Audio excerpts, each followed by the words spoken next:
Indiana football got great news on Friday night as it was announced per sources by CBS First is that Bryant Haines, the defensive coordinator for Indiana, has received an extension to become one of the highest paid assistant coaches in all of college football. That's right. You heard me right. Little old Indiana, the thing people keep want to talk about how Indiana, not as good of a job as other places. Bullcrap. Indiana's a great place to have a job at, and giving a raise to Bryant Haines in this situation shows that even more. Look, there's a ton of different places out there that can pay their head coach really well, but not a lot of places can make their coordinators some of the best paid assistant coaches in all of college football. We're talking about programs like LSU, Ohio State, Penn State, Michigan that have done that. All places that you would consider, if not top 5 jobs in college football, at the very least top 10 jobs in college football. Indiana is on that same level. In Indiana,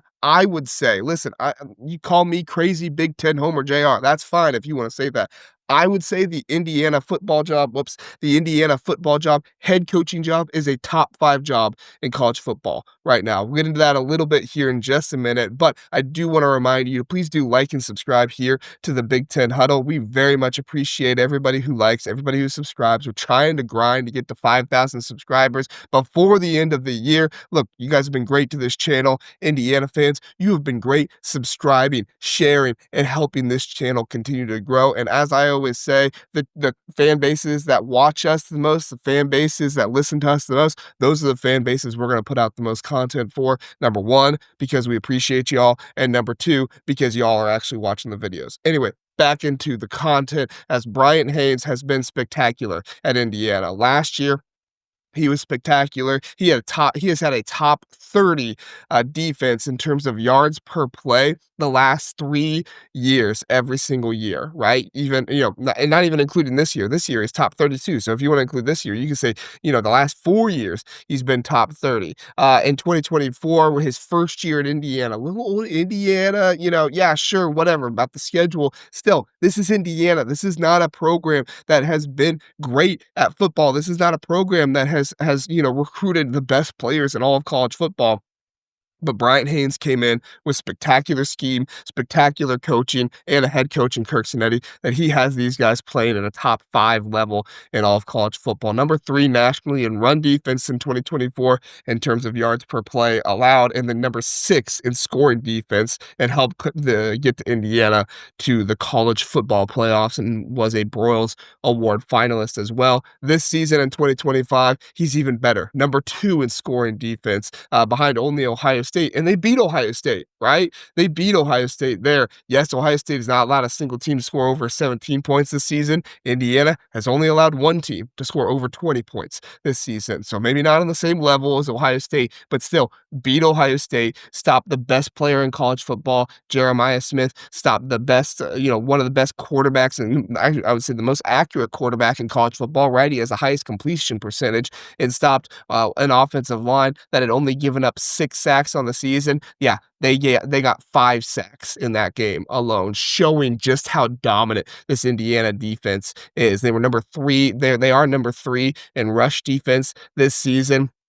And he is once again another Broyles Award finalist. Even better, the number 1 seed in the college football playoffs. Big Ten champions. It's been a phenomenal year for Indiana, and I honestly do not believe they would do it without this guy, Bryant Haines, right here. Who he is, the type of defense he runs, the schematics, and everything else. He is a fantastic defensive coordinator. He's going to be paid about $3 million per year, which is fantastic. I mean, that's the type of money that Jim Knowles was making when he got signed to Penn State. Obviously, we'll have to see what USA Today puts out with all the final assistant coach salaries and stuff like that. Typically, they put that out about midway through December. We'll see where Haines lines up on that list. But with everything we've heard about here, he's most likely going to be a top, 5 assistant coach paid in college football. Could be a top 3 in all of college football, defensive coordinator in all of college football. It's a fantastic time to be an Indiana Hoosier right now.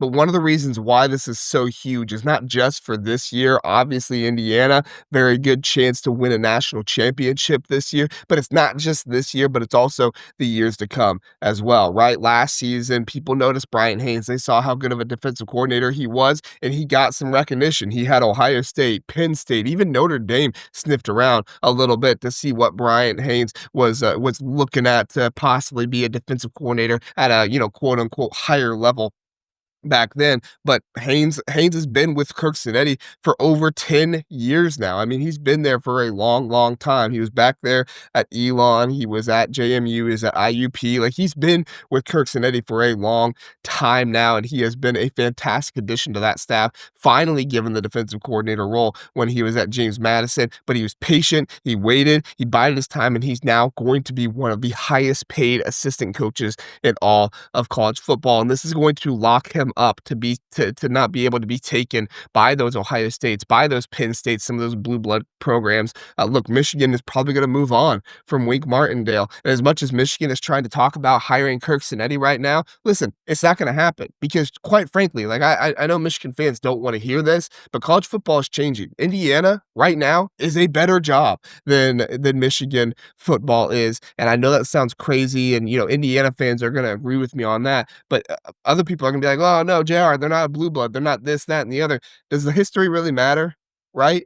Which program is actually winning football games and actually setting up their coaches to win football games? Which one is trying to fire a coach by putting out multiple investigations during the season on these guys? Now, yeah, Sharon Moore was doing, he was doing stuff he shouldn't have been doing, obviously. I'm not trying to stand up for the guy or anything, but Michigan is turning into the Texas kind of job. We're like, yeah, on paper, Texas is a number one, number two job in all of college football. But when you have the politics, the donors, and everything else, when you have the administration you do, everybody wants to talk about how terrible UCLA's administration is. And yeah, that is terrible. Don't get me wrong, but one of the things that makes a job so attractive is having the backing of the administration, having the backing of the donors. And right now in Indiana, Curt Cignetti's getting that. And when Curt Cignetti's getting that, it works out for Bryant Haines. It works out for all these assistant coaches at Indiana as well. It's a fantastic place to work right now. You're getting paid. Indiana is putting money forward for the football program. They're paying Curt Cignetti like one of the best head coaches in all of college football. They're paying Bryant Haines like one of the best defensive coordinators in all of college football. And honestly, for my money, I said it on multiple shows, he is the best defensive coordinator in all of college football, in my opinion, with what he is doing talent-wise, with the type of players he's getting. He took a defensive end from Kent State last year, 0-12, Kent State. He was their backup this year, and Stephen Daly. Kellen Wyatt gets hurt. Boom. Stephen Daly is the second leading tackle for loss. Going into the Big Ten championship game, he was the leading tackle for loss, defender in all of college football. I think the Western Michigan guy passed him in the Big Ten championship game because the MAC championship game. But in the regular season, he was the leading tackle for loss player in all of college football, and he only started for half the season. Like that should speak volumes about Bryant Haines. Number one, the schematics of what he runs out there. I tried to point it out for people last year with Indiana, what they do with knifing the defense and how they move sideways to try and get, essentially picks for the rest of their defensive linemen. Don't get me wrong, Stephen Daly, fantastic player. If he can get healthy, he's going to have a future in the NFL. I have no doubt about that. But it's also the schematics of Bryant Haines with what he's doing with the defensive line. Oregon, Joe Moore Award finalist offensive line in college football. The defensive line for Indiana made them look like nothing, right? This is the best linebacker group. This is the best linebacker group in all of college football. There is no comparison. There is no doubt. Look, Ohio State with Arvell Reese and Sonny Styles, they're fantastic. Don't get me wrong, but those are pretty much their only two guys. They have another guy, Peyton Pierce, too, who's pretty good. But the collection of the three linebackers that Indiana has, Isaiah Jones, Elijah Hardy, Aiden Fisher, those are the three best linebackers in all of college football, that collective room. I'm not going to say that any one of them is like the best. Obviously, Jacob Rodriguez, Arvell Reese is fantastic. I mean, we could have a discussion about that if we want to at some point. But the collection of those three are the best three in a room in all of college football, and Bryant Haines is the linebacker coach who is making that happen for them. It's just fantastic news for the continuity of Indiana moving forward, the stability. You know that's gonna impact recruiting, you know that's gonna make things better, the player development as well. Yes, Curt Cignetti is a fantastic head coach, and he would go out and he would find a fantastic defensive coordinator, especially with the money that he's allowed to play around with here. But you just had for my money, you just had Brian Hartline move away from being an assistant coach in college football. He's now a head coach. The fact that people are not talking about Bryant Haines as a head coach candidate is absolutely baffling to me, and it's just even more good news for Indiana that all like these assistant coaches, these coordinators, Mike Shanahan, Bryant Haines are so fantastic, and they're not even getting recognition as head coaching candidates, right? Which you want your guys to go on and be head coaches and stuff like that, but if they're just going to continue to let Indiana have the best coordinator duo in all of college football, be there year after year after year, nobody's gonna stop these Indiana Hoosiers. You can talk about how D'Angelo Pons is moving on and how, Aiden Fisher is moving on after this year. Guess what? You still got Tyreek Tucker. You still got Isaiah Jones. You still got Elijah Hardy if Jones stays. You still got a number of guys on this defense that are going to be fantastic for you. And the safety duo for Indiana does not get enough credit either. It's long-term program commitment, determination, and development long term for all these players. And all these players that are currently on the team and all these players in the transfer portal too are going to notice how fantastic of a coordinator Bryant Haines has been. And it's just going to give Curt Cignetti even more ability to be able to go to the portal and say, yep, I like that one. I like that one. Let's pay him some money. Let's get him here because Indiana's not short on money and Indiana's not short on coaches who could develop them into the type of players that they think they should be. Well, not they think they should be, that they can be, because Indiana is going to drip every potential out of these dudes. Look at Stephen Daly, look at Elijah Hardy, look at all these guys, look at all these guys, Amari Farrell, Lewis Moore, who had the interception in that game against Ohio State. All these dudes, they're fantastic.